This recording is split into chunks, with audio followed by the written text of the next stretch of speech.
นอกจากนั้นพระองค์ทรงชี้ทางไปสู่รูปพรหมโดยการปฏิบัติฌานมีฌานหนึ่งฌานสองฌานสามฌานสี่เป็นต้นและการปฏิบัติด้านสมาธิละเอียดยิ่งขึ้นเป็นทางเข้าสู่อรูปพรหมส่วนในสายวิปัสสนานั้นองค์ทรงชี้ทางให้พ้นจากทุกข์ในอย่างแท้จริงนั่นคืองานด้านวิปัสสนาเป็นต้นงานเหล่านี้เป็นงานที่องค์ทรงชี้แจงแม้แต่คำว่าทานเนี่ยซึ่งเป็นงานบุญงานกุศลเริ่มต้นก็มีรายละเอียดแตกต่างกันเยอะแม้บุคคลสองคนเป็นลูกแฝดกันใส่บาตรคนเดียวกันอาหารอย่างเดียวกันผลก็จะแตกต่างกันไปด้วยอะไรด้วยเจตนาก็แบ่งออกเป็นบุพเจตนาก่อนใส่บาตรอุญเจตนาขณะใส่บาตรและหลังจากนั้นนานนอกจากนั้นรายละเอียดยังมีอีกเช่นการใส่บาตรนั้นมีการชักชวนหรือทำเองอันนี้ก็มีผลการใส่บาตรด้วยความเข้าใจเรียกว่าด้วยปัญญาด้วยความเข้าใจก็คือไม่ประกอบด้วยปัญญาก็ผลก็แตกต่างกันนี่เป็นรายละเอียดบางอย่างบางครั้งต้องดูที่ว่าบุคคลที่เขาใส่บาตรนั้นนะเป็นผู้มีศีลมีสมาธิมีปัญญาหรือเปล่าหรือบุคคลธรรมดาก็มีผลแตกต่างกันเรื่องเหล่านี้พระองค์ทรงชี้แจงไว้อย่างละเอียดดังที่ท่านจะได้รับฟังพระสูตรหนึ่งเกี่ยวกับเรื่องทานนั้นมีหลักว่าอาการให้ทานนั้นกับบุคคลผู้มีศีลสมาธิแตกต่างกันใช่ครับอริยบุคคลถึงพระอรหันต์ก็แตกต่างกันเป็นต้นก็จะขอเชิญท่านรับฟังพระสูตรนี้และผมใจรายละเอียดอีกครั้งหนึ่งขอเชิญอาจารย์สุรภาครับ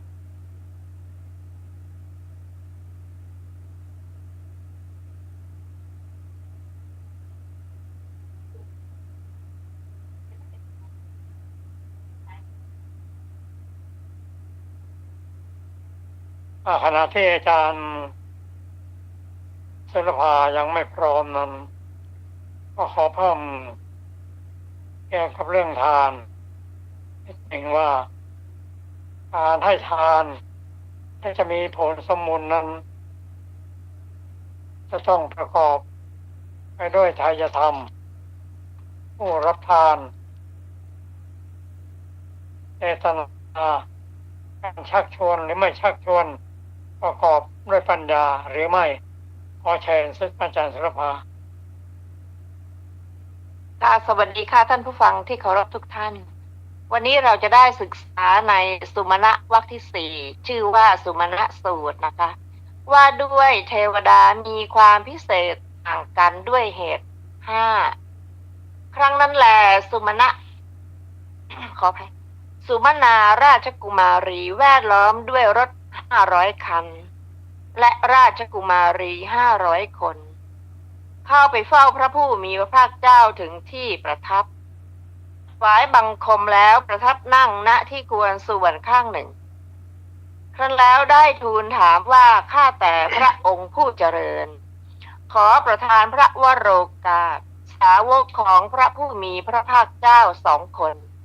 มีศรัทธามีศีลมีปัญญาเท่าๆกัน คนหนึ่งเป็นผู้ให้ คนหนึ่งไม่ให้ คนทั้งสองนั้นเมื่อตายไปแล้วพึงเข้าถึงสุคติโลกสวรรค์แต่คนทั้งสองนั้นทั้งที่เป็นเทวดาเหมือนกันพึงมีความพิเศษแตกต่างกันหรือพระผู้มีพระภาคเจ้าตรัสว่าดูก่อนสุมนาคนทั้งสองนั้นพึงมีความพิเศษแตกต่างกันคือผู้ให้เป็นเทวดาย่อมข่มเทวดาผู้ไม่ให้ด้วยเหตุ5 ประการคืออายุวรรณะสุขะยศและอธิปไตยที่เป็นทิพย์ดูก่อนสุมนาผู้ที่ให้เป็นเทวดาย่อมข่มเทวดาผู้ไม่ให้ด้วยเหตุ5 ประการนี้สุมนาก็ถามต่อไปว่าข้าแต่พระองค์ผู้เจริญก็ถ้าเทวดาทั้งสองนั้นจุติจากเทวโลกนั้นแล้วมาสู่ความเป็นมนุษย์แต่คนทั้งสองนั้นทั้งที่เป็นมนุษย์เหมือนกันพึงมีความพิเศษแตกต่างกันหรือพระผู้มีพระภาคเจ้าตรัสว่าดูก่อนสุมนาคนทั้งสองนั้นมีความพิเศษแตกต่างกันคือผู้ให้เป็นมนุษย์ย่อมข่มคนไม่ให้ได้ด้วยเหตุ5 ประการคืออายุวรรณะยศและอธิปไตยที่เป็นของมนุษย์ดูก่อนสุมนาผู้ให้เป็นมนุษย์ย่อมข่มคนผู้ไม่ให้ด้วยเหตุ5 ประการนี้สุมนาถามต่อไปว่าข้าแต่พระองค์ผู้เจริญก็ถ้าคนทั้งสองนั้นออกบวชแต่คนทั้งสองนั้นทั้งที่เป็นบรรพชิตเหมือนกันพึงมีความพิเศษแตกต่างกันหรือดูก่อนสุมนาคนทั้งสองนั้นมีความพิเศษแตกต่างกันคือคนที่ให้เป็นบรรพชิตย่อมข่มคนที่ไม่ให้ด้วยเหตุ5 ประการคือเมื่อออกปากขอย่อมได้จีวรมากเมื่อไม่ออกปากขอย่อมได้น้อยเมื่อออกปากขอย่อมได้บิณฑบาตมากเมื่อไม่ออกปากขอย่อมได้น้อยเมื่อออกปากขอย่อมได้เสนาสนะมากเมื่อไม่ออกปากขอย่อมได้น้อยเมื่อออกปากขอย่อมได้บริขารคือยาที่เป็นเครื่องบำบัดไข้มากเมื่อไม่ออกปากขอย่อมได้น้อยและจะอยู่ร่วมกับเพื่อนพรหมจรรย์เหล่าใดเพื่อนพรหมจรรย์เหล่านั้นก็จะประพฤติต่อเธอด้วยกายกรรมวจีกรรมมโนกรรมเป็นที่พอใจเป็นส่วนมากไม่เป็นที่พอใจเป็นส่วนน้อยย่อมนำสิ่งเป็นที่พอใจมาเป็นส่วนมากย่อมนำสิ่งไม่เป็นที่พอใจมาเป็นส่วนน้อยดูก่อนสุมนาผู้ให้เป็นบรรพชิตย่อมข่มผู้ไม่ให้ด้วยเหตุ5 ประการนี้สุมนาถามต่อไปว่าข้าแต่พระองค์ผู้เจริญก็ถ้าคนทั้งสองนั้นบรรลุอรหัตแต่คนทั้งสองนั้นทั้งที่ได้บรรลุอรหัตเหมือนกันพึงมีความพิเศษแตกต่างกันหรือดูก่อนพระผู้มีพระภาคเจ้าตรัสตอบว่าดูก่อนสุมนาเราไม่กล่าวมีเหตุแตกต่างกันใดๆในวิมุตติกับวิมุตติข้อนี้สุมนาถามว่าข้าแต่พระองค์ผู้เจริญน่าอัศจรรย์ข้าแต่พระองค์ผู้เจริญไม่เคยมีข้าแต่พระองค์ผู้เจริญข้อนี้กำหนดได้ว่าควรให้ทานควรทำบุญเพราะบุญเป็นอุปการะแม้แก่เทวดาแม้แก่มนุษย์แม้แก่บรรพชิตพระผู้มีพระภาคเจ้าตรัสว่าอย่างนั้นสุมนาอย่างนั้นสุมนาควรให้ทานควรทำบุญเพราะบุญเป็นอุปการะแม้แก่เทวดาแม้แก่มนุษย์แม้แก่บรรพชิตพระผู้มีพระภาคเจ้าผู้สุคตศาสดาครั้นตรัสวยากรณภาสินี้จบลงแล้วจึงได้ตรัสคาถาประพันธ์ตอบว่าดวงจันทร์ปราศจากมลทินโคจรไปในอากาศ ขออภัยนะคะ ท่านผู้ฟังที่เคารพครับอานิสงส์แห่งการให้ทานนั้นคืออายุวันนะสุขะระราธิปไตยอานิสงส์นี้จะได้รับสมบูรณ์อย่างเต็มที่เหตุผลที่ผมเรียนให้ทราบนั่นว่าทานนั้นจะต้องได้มาด้วยความบริสุทธิ์ผู้รับทานนะครับบริสุทธิ์ศีลสมาธิปัญญาให้เจตนาให้โดยการชักชวนไม่ชักชวนให้ด้วยความเข้าใจและความไม่เข้าใจ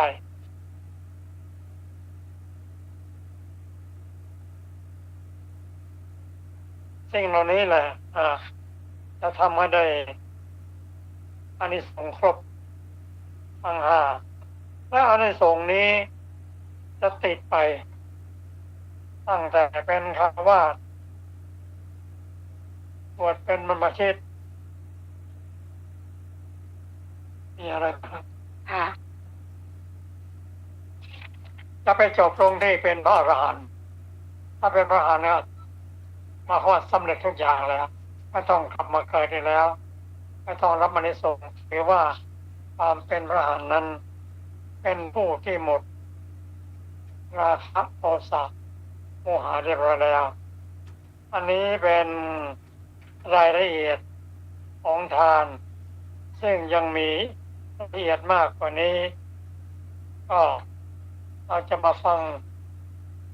ต่อไปก็ขอเชิญอาจารย์สุรพันธ์ ค่ะค่ะคาถาประพันธ์คะดวงจันทร์ปราศจากมลทินโคจรไปในอากาศย่อมสว่างกว่าหมู่ดาวทั้งปวงในโลกด้วยรัศมีฉันใด บุคคลผู้สมบูรณ์ด้วยศีลมีศรัทธาก็ฉันนั้น ย่อมไพโรจน์กว่าผู้ตรณีทั้งปวงในโลกด้วยจาคะเมฆที่ลอยไปตามอากาศมีสายฟ้าปราบแปรบมีช่อตั้งร้อยตกรถแผ่นดินเต็มที่ดอนและที่ลุ่มชั้นใด สาวกของพระสัมมาสัมพุทธเจ้าผู้สมบูรณ์ด้วยทัศนะ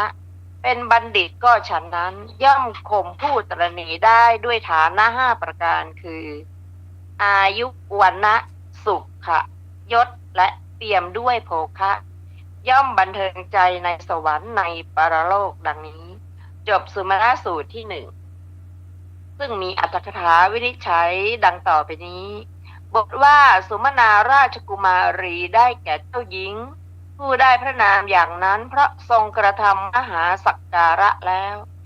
ทรงตั้งความปรารถนาไว้ความพิสดารมีว่าครั้งพระวิปัสสีสัมมาสัมพุทธเจ้าเมื่อพวกชาวเมืองคิดกันว่าพวกเราทำการรบเสร็จแล้ว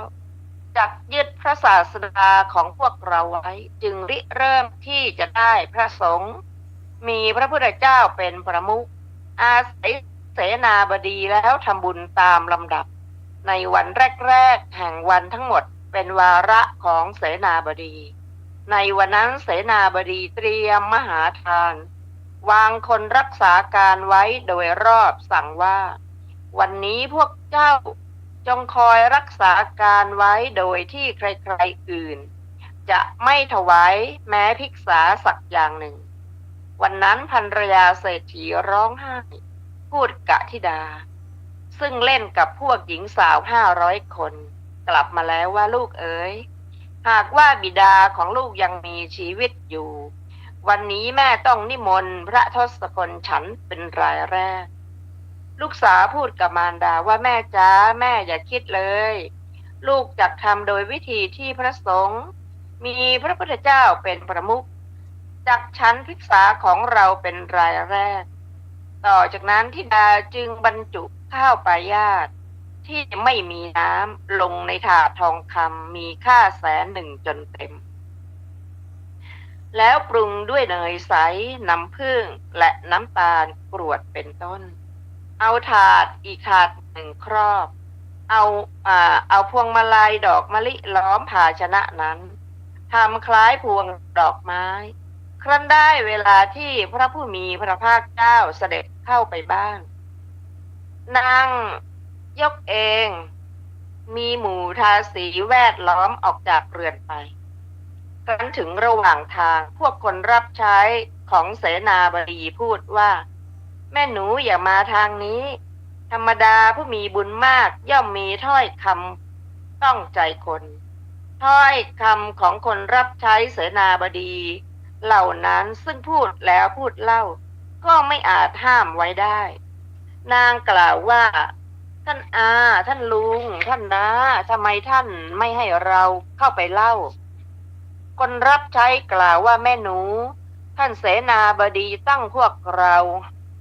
ให้คอยรักษาการโดยสั่งว่าพวกเจ้าจงอย่าให้ใครๆอื่นนำของเคี้ยวและของกินเข้ามาเป็นอันขาดนางกล่าวว่าก็พวกท่านเห็นของเคี้ยวของกินในมือของฉันหรือคนรับใช้พูดว่าเห็นแต่พวงดอกไม้จ้ะนางถามว่าท่านเสนาบดีของพวกท่าน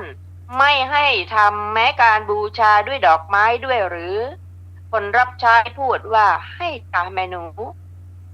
นางกล่าวว่าถ้าฉะนั้นพวกท่านหลีกไปสิแล้วเข้าไปเฝ้าพระผู้มีพระภาคเจ้ากราบทูลว่าข้าแต่พระผู้มีพระภาคเจ้าขอพระองค์ทรงให้รับพวงดอกไม้เถิดพระเจ้าข้าพระผู้มีพระภาคเจ้าทรงแลดูคนรับใช้ของเสนาบดีคนหนึ่งแล้วให้รับพวงดอกไม้ไว้นางถวายบังคมพระผู้มีพระภาคเจ้าแล้วตั้งความปรารถนาว่าเมื่อข้าพระบาทบังเกิดในภพน้อยภพใหญ่ขออย่าให้มีชีวิตอยู่ด้วยความหวาดสะดุ้งเลยในภพที่ข้าพระบาทเกิดขอให้เป็นที่รักดุจพวงดอกไม้นี้และขอให้มีชื่อว่าสุมนาเถิดพระผู้มีพระภาคเจ้าตรัสว่าเจ้าจงมีความสุขเถิดดังนี้นางถวายบังคมแล้วกระทำประทักษิณกราบทูลลากลับไปพระผู้มีพระภาคเจ้าก็เสด็จไปยังเรือนของเสนาบดีประทับนั่งเหนืออาสนะที่เขาปูไว้เสนาบดีถือข้าวยาคูน้อมเข้าไปถวายพระศาสดาทรงเอาพระหัตถ์ปิดบาทไว้เสนาบดีกราบทูลว่าข้าแต่พระองค์ผู้เจริญหมู่ภิกษุนั่งแล้วพระเจ้าข้า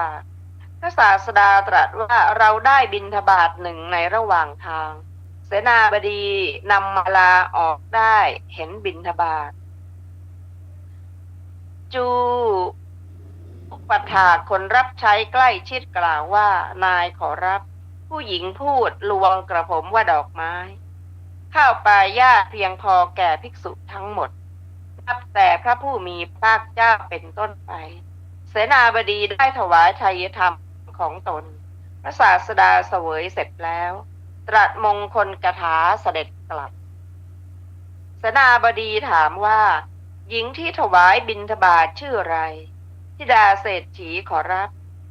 เสนาบดีคิดว่าหญิงมีปัญญาเมื่อมาอยู่ในเรือนชื่อว่าสวรรค์สมบัติของบุรุษไม่ใช่หาได้ยากเลยดังนี้จึงนำนางนั้นมาตั้งไว้ในตำแหน่งหัวหน้า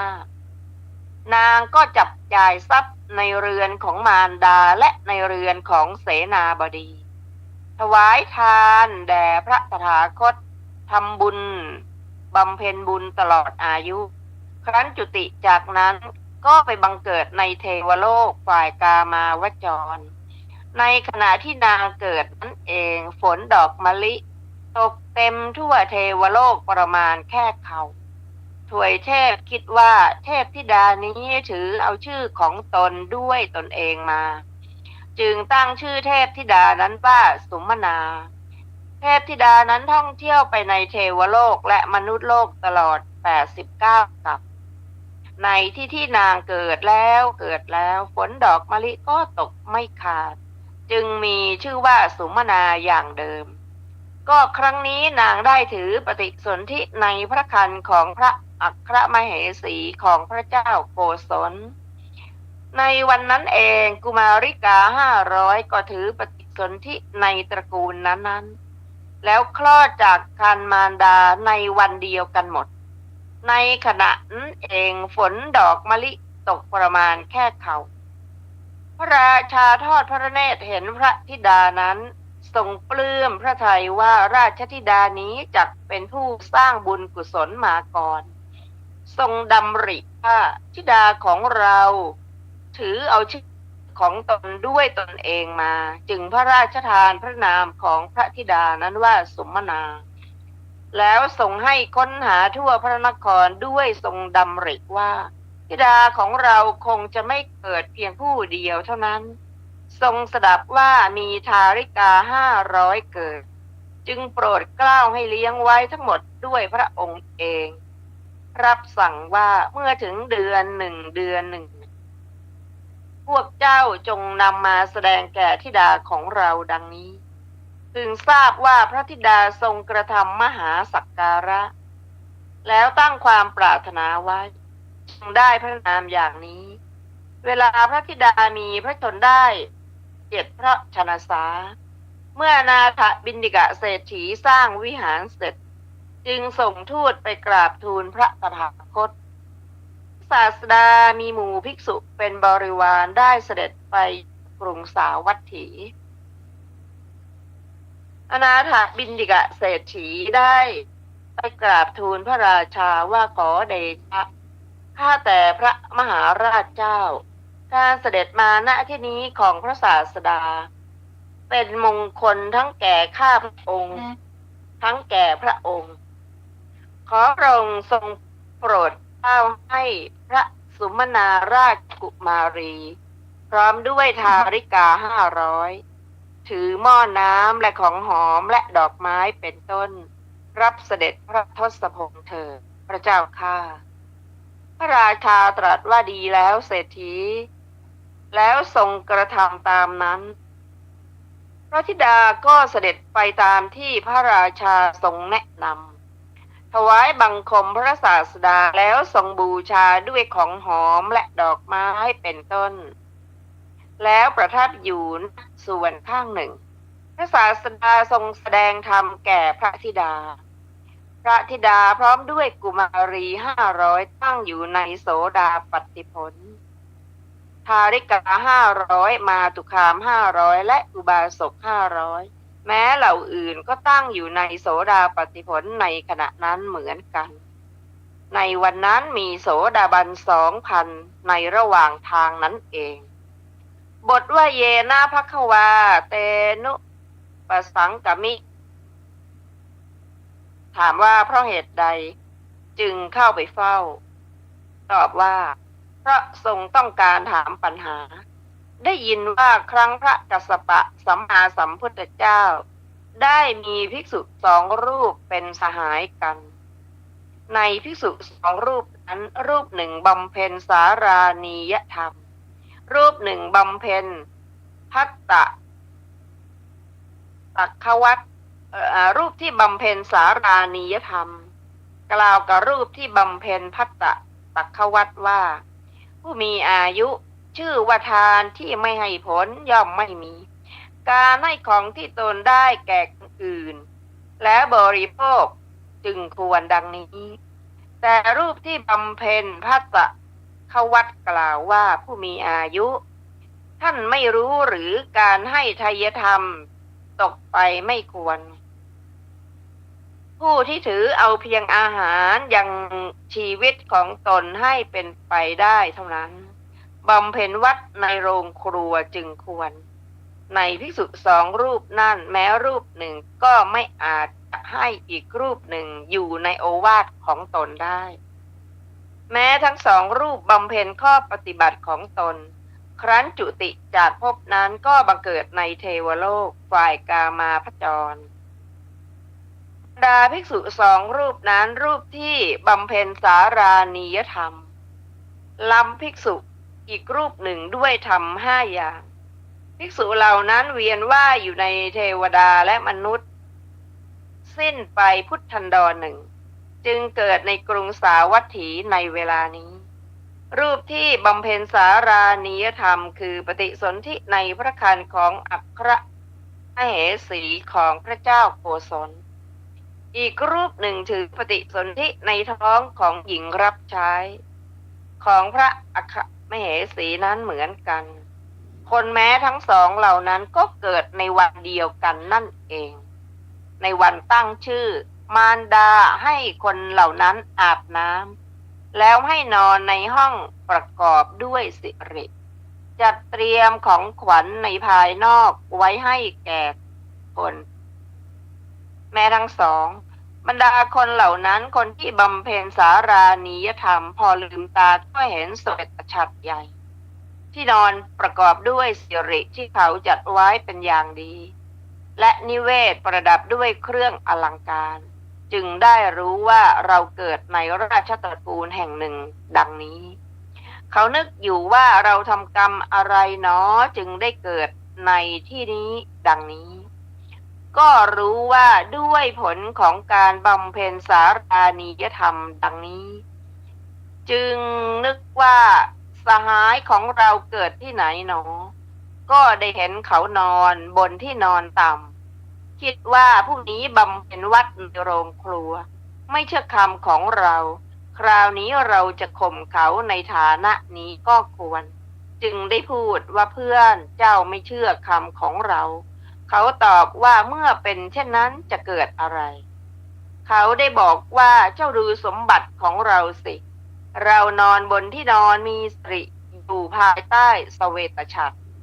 เจ้านอนบนเตียงต่ำข้างบนลาดด้วยของแข็งสหายกล่าวว่าก็ท่านอาศัยสิ่งนั้นแล้วยังทำมานะหรือสิ่งของนั้นทั้งหมดเขาเอาซี่ไม้ไผ่นำเอาผ้าขี้ริ้วห่อพันไว้เป็นเพียงปฐวีธาตุเท่านั้นมิใช่หรือดังนี้พระราชธิดาสมนาทรงสดับถ้อยคำของคนทั้งสองนั้นแล้วคิดว่าที่ใกล้ๆน้องชายทั้งสองของเราก็ไม่มีใครดังนี้เดินเข้าไปใกล้คนเหล่านั้นยืนพิงประตูได้ยินคำว่าทาสแล้วก็คิดว่าคำว่าทาสนี้ในภายนอกก็ไม่มีน้องชายของเราจักเป็นสมณะเทพบุตรคิดว่าถ้าเราจักบอกแก่มารดาบิดาว่าคนเหล่านี้พูดกันอย่างนี้ท่านก็จักให้นำออกไปด้วยเข้าใจว่าคนเหล่านั้นเป็นอมนุษย์ดังนี้เราไม่บอกเหตุนี้แก่คนอื่นจักทูลถามเฉพาะพระทศพลผู้เป็นมหาโคตมะพุทธบิดาของเราซึ่งเป็นเหรัญญิกบุรุษผู้ตัดความสงสัยได้ดังนี้เสวยพระกรยาหารเช้าเสร็จก็เข้าไปเฝ้าพระราชาทูลขออนุญาตไปเฝ้าพระทศพลพระราชาตรัสสั่งให้จัดรถ500 คันความจริงในภาคพื้นทวีปชมพูทวีปกุมารี3 คนเท่านั้นได้รถ500 คันในสำนักของบิดาทั้งหลายคือเจ้าหญิงจุนทีราชธิดาของพระเจ้าพิมพิสารนางวิสาขาธิดาของธนัญชัยเศรษฐีและเจ้าหญิงสุมนานี้นางถือเอาของหอมและดอกไม้แล้วยืนอยู่ในรถซึ่งมีรถ500เป็นบริวารจึงได้เข้าไปเฝ้าพระผู้มีพระภาคเจ้าด้วยคิดว่าเราจะทูลถามปัญหาดังนี้บทว่าอิทัสสุแปลว่าพึงมีในที่นี้บทว่าเอโกทายโกความว่าคนหนึ่งเป็นผู้แบ่งลาภที่ตนได้แล้วให้แก่คนอื่นบริโภคเป็นการบำเพ็ญสารานิยธรรมบทว่าเอโกอทายโกความว่าคนหนึ่งเป็นผู้ไม่แบ่งสิ่งที่ตนได้แล้วให้แก่คนอื่นบริโภคเป็นผู้บำเพ็ญวัดในโรงครัวบทว่าเทวภูตานังปณะเนสังได้แก่คนทั้งสองเหล่านั้นก็เป็นเทวดา บทว่าอธิคันหาติได้แก่ ถือเอาล้ำหน้า บทว่าอธิปัตตเยนะได้แก่เหตุของผู้เป็นหัวหน้า บทว่าอิเมหิปัญจหิฐาเนหิ ความว่าล้ำหน้าผู้ไม่เป็นทายกด้วยเหตุห้าเหล่านี้ เหมือนเท้าสักกะเทวราชล้ำหน้าพวกเทพที่เหลือฉะนั้น ในบทเป็นต้นว่ามา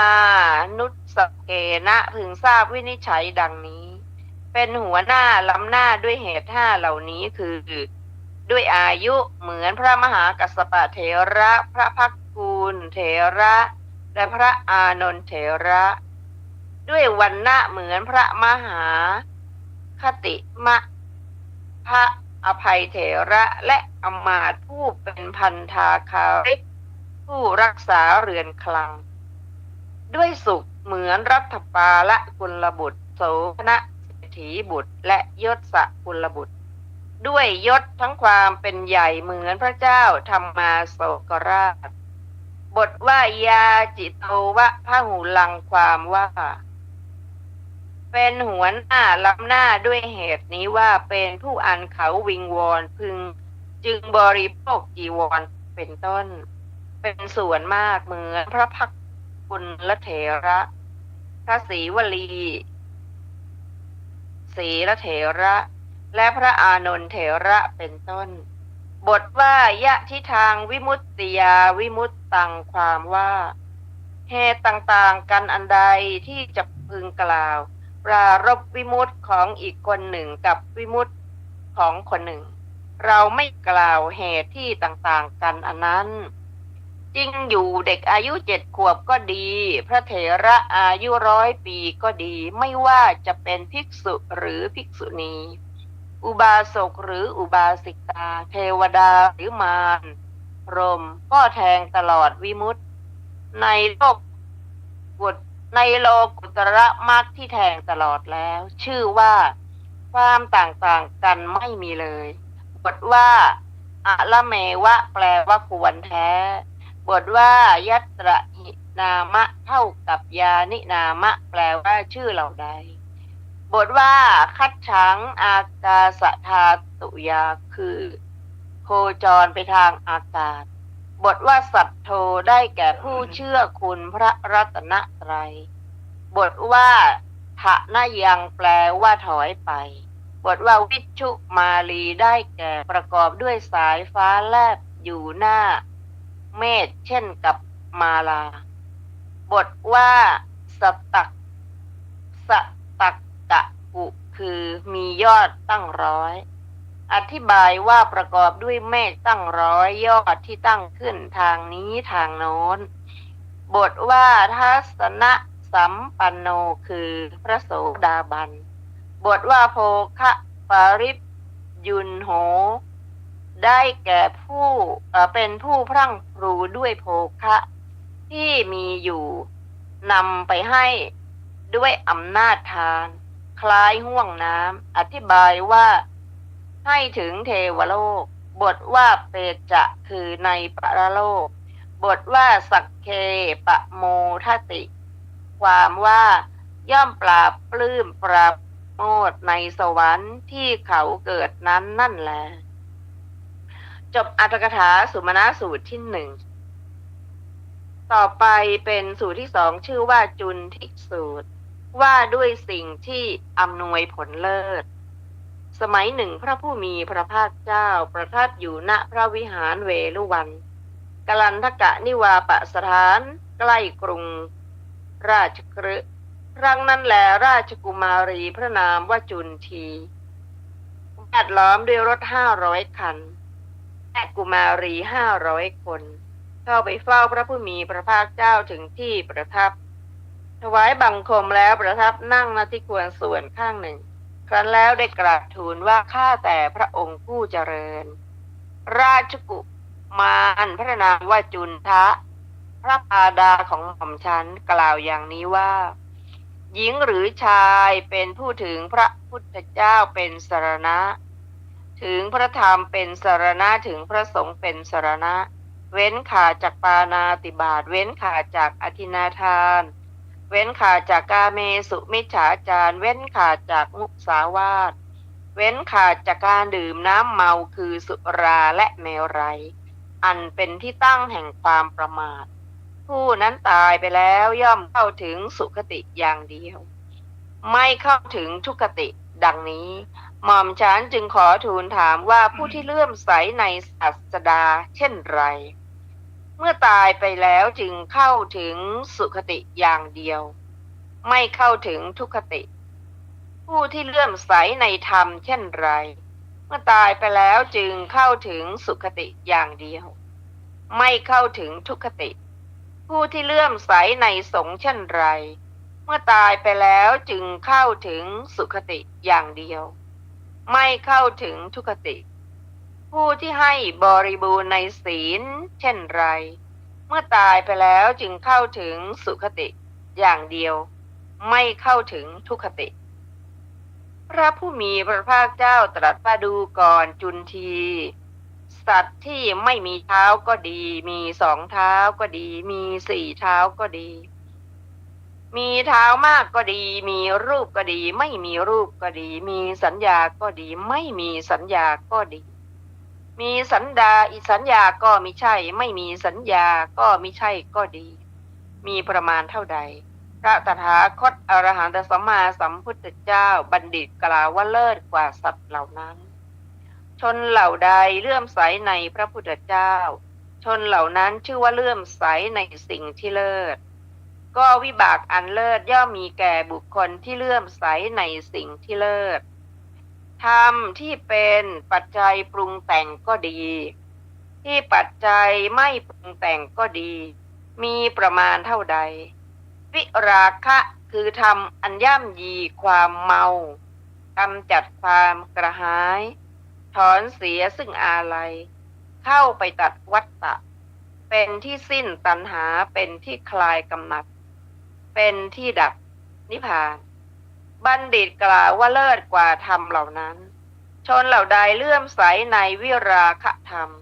ชนเหล่านั้นชื่อว่าเลื่อมใสในสิ่งที่เลิศ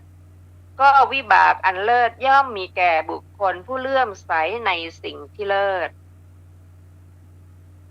หมู่ก็ดีคณะก็ดีมีประมาณเท่าใดสงฆ์สาวกของพระตถาคตคือผู้แห่งบุรุษ4บุคคล8นี้สงฆ์สาวกของพระผู้มีพระภาคเจ้าเป็นผู้ควรของคำนับเป็นผู้ควรของต้อนรับเป็นผู้ควรของทำบุญเป็นผู้ควรของทำอันทะเลเป็นนาบุญของโลกไม่มีนาบุญอื่นยิ่งกว่าบัณฑิตกล่าวว่าเลิศกว่าหมู่หรือคณะเหล่าใดชนเหล่าใดเลื่อมใสในสงฆ์ชนเหล่านั้นชื่อว่าเลื่อมใสในสิ่งที่เลิศก็วิบากอันเลิศย่อมมีแก่บุคคลผู้ที่เลื่อมใสในสิ่งที่เลิศศีลมีประมาณเท่าใดศีลที่พระอริยเจ้าใคร่แล้วคือศีลที่ไม่ขาดไม่ทะลุไม่ด่างไม่พร้อยเป็นไทยอันวินยูชนสรรเสริญอันตัณหาและทิฏฐิไม่ลูบคลำเป็นไปเพื่อสมาธิบัณฑิตกล่าวว่าเลิศกว่าศีลเหล่านั้นชนเหล่าใดย่อมทำให้บริบูรณ์ในอริยกันตศีลชนเหล่านั้นชื่อว่าทำให้บริบูรณ์เลิศก็วิบากอันเลิศย่อมมีแก่บุคคลผู้ทำให้บริบูรณ์ในสิ่งที่เลิศมีคาถาประพันธ์ว่าบุญอันเลิศคืออายุวรรณะยศเกียรติสุขและกำลังย่อมเจริญแก่บุคคลผู้รู้แจ้งธรรมที่เลิศ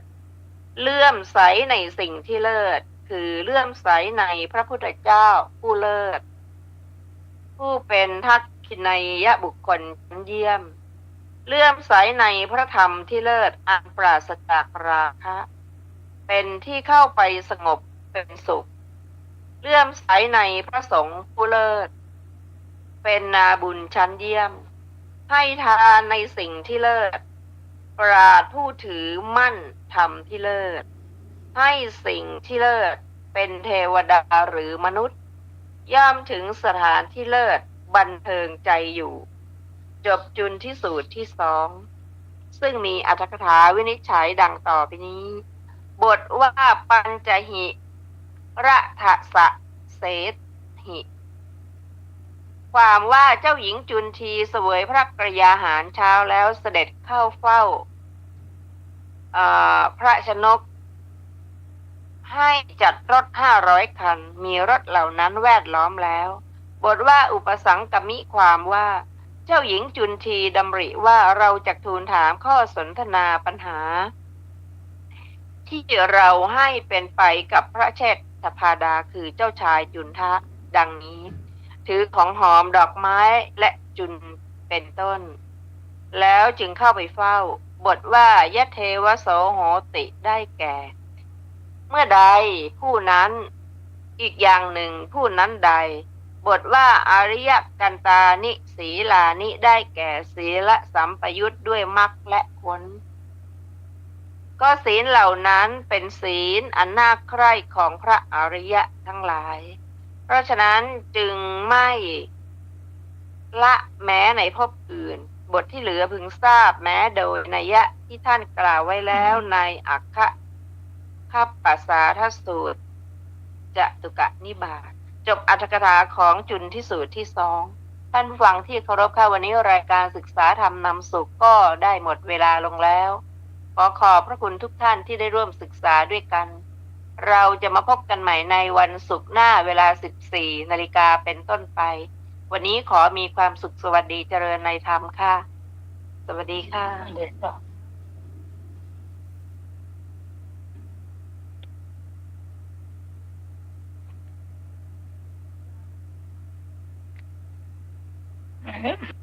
สมานมันมาแล้วค่ะขอบพระคุณค่ะ